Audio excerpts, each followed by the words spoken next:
कुछ parenting tips जो इस तरह के बच्चों को संभालने और उनका व्यवहार बदलने में आपकी सहायता करेंगी।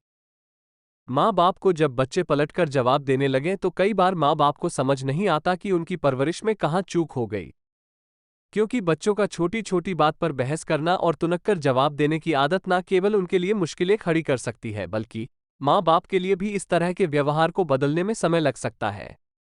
बच्चों को बहस करना, माँ बाप से बातें मनवाने के लिए जिद करने की आदतें बदलने के लिए इसके पीछे के कारणों को समझना चाहिए।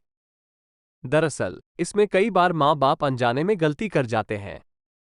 जब बच्चे आपसे कोई सवाल पूछें और आपको उसकी जानकारी ना हो तो अक्सर यह होता है कि आप खींचकर उसे डांट देते हैं। बच्चे आपकी इसी प्रतिक्रिया को देखकर ये समझ लेते हैं कि आपका व्यवहार उनके साथ ठीक नहीं और वे भी आपके साथ इसी तरह से बर्ताव करने लगते हैं।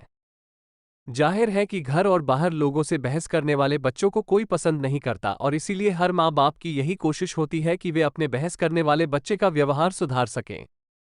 यहाँ हम लिख रहे हैं कुछ पेरेंटिंग टिप्स जो इस तरह के बच्चों को संभालने और उनका व्यवहार बदल बच्चे की बात को समझे फिर दे प्रतिक्रिया। अक्सर देखा जाता है कि बच्चा जिद करके माँ बाप से अपनी बात मनवाने की कोशिश करता है। वो बहाने बनाता है और अजीबोगरीब तर्क भी देता है कि माँ बाप उसकी बात किसी भी हाल में मान लें।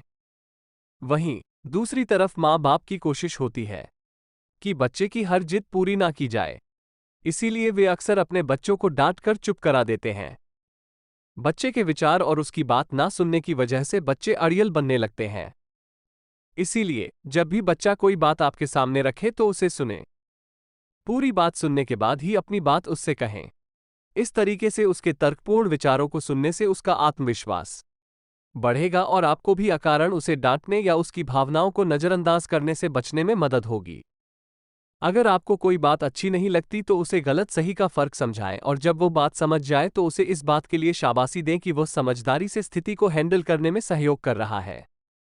बच्चों को दे कुछ ऑप्शन। बच्चों की बात सुनने के बाद भी कुछ माँ बाप अपनी बात उन पर थोप देते हैं और बच्चे की बात नहीं मानते। इससे बच्चे के मन पर बुरा असर पड़ता है। बच्चे को जिस तरह आप बात करने का मौका दे रहे हैं उसी तरह उसके विचारों पर गौर करें। ऐसा ना करने से बच्चे चीखने चिल्लाने लगते हैं। इसीलिए बच्चों की बात सुनने के बाद उन्हें समझाएं कि वो जो करना चाहता है उसके बाद किस तरह की स्थितियां उत्पन्न हो सकती हैं और वे अपनी इच्छा को पूरी करने के लिए किस तरह के सही तरीके इस्तेमाल कर सकते हैं। बच्चों को जब विकल्प मिलेंगे तो वे अपनी समझ और निर्णय क्षमता का भी इस्तेमाल करेंगे। इससे उन्हें उग्र होने या झगड़ा करने से भी रोका जा सकता है और अपने फैसले की जिम्मेदारी लेने के लिए उन्हें तैयार भी किया जा सकता है।